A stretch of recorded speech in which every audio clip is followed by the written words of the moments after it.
What if you could actually get the customer to listen to your point while you're in a sale, or listen to your counterpoints when they have an objection? Wouldn't it be great if you could actually just get them to hear you out? That's what we're going to be covering today in Sales is Easy, the building trust portion of Like, Trust, Buy. Before we get started though, my name is Devon Gall. I'm your friend and mentor in business marketing and sales.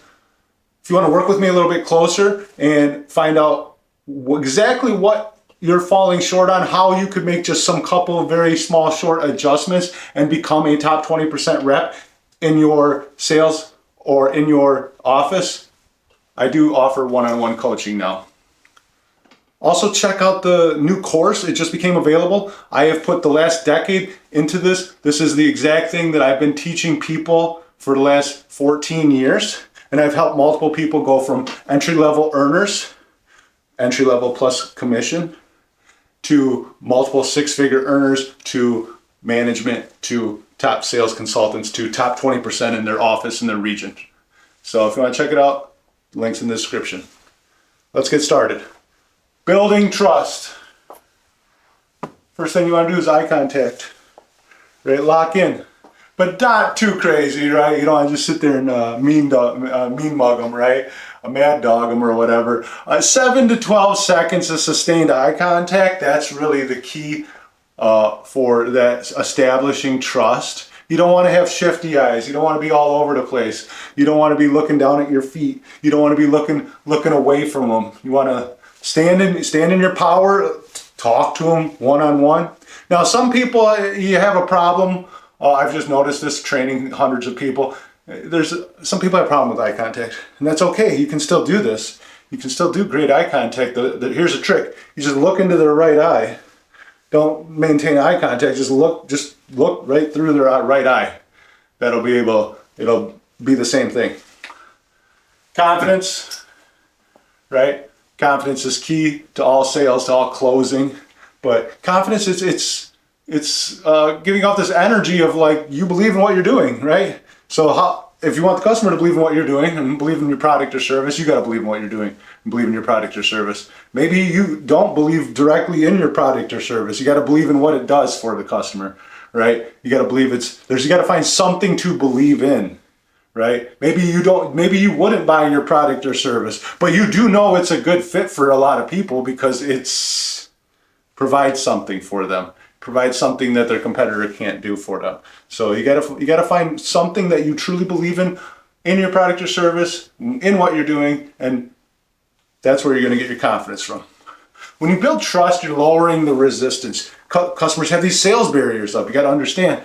We've all been just bombarded with advertisements and billboards and commercials, and it's just like in the ether of our existence as Americans, like advertising, right? So a lot of people have built up natural immunity to this, and they put up gigantic sales barriers, so they don't want to talk to salespeople, right? They don't want to hear out salespeople, and people have been burned. People have been burned, so they got these gigantic sales barriers up because they don't want to get burned again, right? So trust helps bring these sales barriers down, helps lower this resistance. Be an expert. You have to be an expert in your field, your product, your service. They got a question. You got to know. You got to be razor sharp. You got to know exactly what to say, how to handle that objection. Now, in certain cases, maybe you don't want to get overly technical or overly deep dive that question and pass it off to the next stage. Maybe you're a lead generator and you want to pass that off to the actual sales consultant. Maybe you do know the answer, but you got to be able to. Being an expert means you also got to understand like when and where you should use the information. Sometimes you might know too much as a lead generator, and you don't want to sit there and give them all the information because now you've killed curiosity. So being an expert doesn't just mean product and service, it also means being an expert in what you do. If you're an appointment setter, you got to be an expert at being an appointment setter. You don't want to be an information booth. Your body language, what's your body language telling people? Right? Are you closed off? This says I'm grumpy. This says I don't want to talk to you, right? Are you open? Are you open? What's your What's your body language telling people? Are your hands in your pockets? Are your hands behind your back? That's really weird, right? Are you talking with your hands, or are you just like, oh, hi, how you doing today? One of those deals, right? Are you nervous? Are your legs crossed? Maybe you aren't nervous. Maybe you just naturally stand like that. You just naturally stand with your legs crossed. Well, it portrays nervousness. So you have to be aware of your body language. And remember, communication is like 68, 69, 70% body language. So the customer's like seeing and taking it all in. Like, is this person somebody I should trust? Is this person like somebody that's fiddling all the time, clicking pens or something, right? What is their body language saying? Another great way to build trust is just agree. Agree with the customer. They're going to have objections. They're going to have opinions. Agree with them. Acknowledge them. Say, oh yeah, I completely understand how you feel. You don't have to tell them that their their misconception is right, but you do have to acknowledge the misconception and then bring it back to how other people that you've signed up have felt that same way. This is the relate part, and then you can move them from the misconception to education, to what actually is true about your product or service. But if you don't agree and acknowledge them, they're not going to be willing to listen. They're not going to be willing to hear you out. Building rapport. This means talking baseball, talking about something that's not your sale, just being a person, just being a human, like making like a connection with somebody, talking about whatever they care about. Remember, speaking your customer's language, being a great storyteller yourself, and then when they start interjecting, using those things that they're talking about and the questions that you're asking to kind of dig into their personal life, dig into something that's not sales related, and just kind of talk about that, right? If the customer feels that you have their best interest at heart, this is going to create emotional safety within the customer, and this is why they're going to want to work with you. All right, they're gonna have no problem paying extra, or paying a little bit more, or a lot bit more, right? They're not going to have a problem paying more if you give them peace of mind, if you give them that feeling here, right? If you touch them here, then they're not going to have a problem getting their wallet out, right? Being indifferent, not desperate for the sale. This is going to build massive trust. If you don't care if they sign up, you're just educating them, you're just showing them their options. Of course, you're closing them. Of course, you're asking for the business. But if they're not willing to sign up, you're not getting salty about it. You're not getting emotional about it. It's like, okay, well, whatever. I got tons of people to talk to. That's going to create a sense of, like, this is the reverse psychology thing, or I guess is reverse psychology, but it's like the customer doesn't feel like being pushed. They're not being pushed, or you don't need them to sign up, right? So you kind of create that like vacuum of like, it's no big deal. I mean, if it makes sense, I'm just showing you how it makes sense. If it doesn't make sense, hey, that's great. I'm glad we're friends. Have a great day, right? Letting them speak. The 80-20 rule, the 90-10 rule, the impossible rule to follow, but that's like the idea, right? If you're a salesperson, you're going to talk. You're going to have to talk. You're going to have to direct the conversation. I've never ever seen an actual 80-20 presentation go anywhere or ever exist, because you got to talk. You got to guide the conversation, but it's like an ideal. You do want to always just let the customer speak more than you speak, right? So I would say it's more like a 60-40, but 80-20 is the ideal, right? Where they speak 80% of the time, you speak 20% of the time. You're asking questions, you're letting them talk, those kind of things. If you got business partnerships, use them. You got big companies you've worked with in one way or another, use them, bring them up, talk about other deals your company's done with your product or service. Like that creates, you can use the credibility of other companies and build credibility with your company because this other company worked with your company, so now your company is as good as that company because that company trusts you, right? Business partnerships.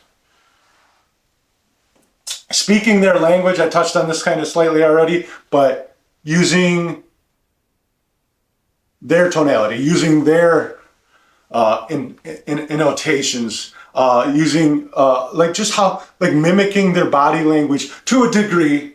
You don't want to just sit there and I perfectly mirror them or something. That can get real weird. But you want to kind of get on their level. You want to just be on their level and communicate with them how they're comfortable with communicating, right? Some people aren't as, maybe refined when you're speaking to them, or some people are like a little bit overly analytical when you speak to them, and you just kind of, you don't have to be perfectly, you don't have to be exactly like that, but you have to get a little bit closer to that to make them feel that comfort and that trust. Empathizing, this is part of agreeing, this is part of acknowledging. Even when they're dead wrong, you have to empathize with them. You have to say, I completely understand how you feel. Other people I've signed up felt that same way, because this is just opening you up to them trusting you. This is one of the biggest ways to easily build trust, is just empathize with their concerns. Let them know they're valid. They're validated, right? Understanding their needs. So you're not sitting there like, hey, we got this benefit, this benefit, this benefit, and this is why you need this. You have to get this because we have this thing and this thing and this thing. And this is why you should do it. Like, they don't care about those things. They care about this other thing, right? So you got to find out what matters to them first before you start. And this is why, go back and watch my comparative analysis when you're deep diving and using the questions to understand their current setup. But you have to understand what matters to them. What are their hot spots? What are their pain points? And then that's what you talk about. Maybe you got 20 different things to talk about. Well, you don't never talk about those 20 things. You talk about the 2 things, the 3 things that matter to them. So when you understand their needs, then you can actually address. You got to understand, like, when you're in a sale and you're going to beat up a competitor and beat them and win the customer over. Here's where the competitor is falling short, right? This is where this customer's getting kind of screwed over by your competitor, right?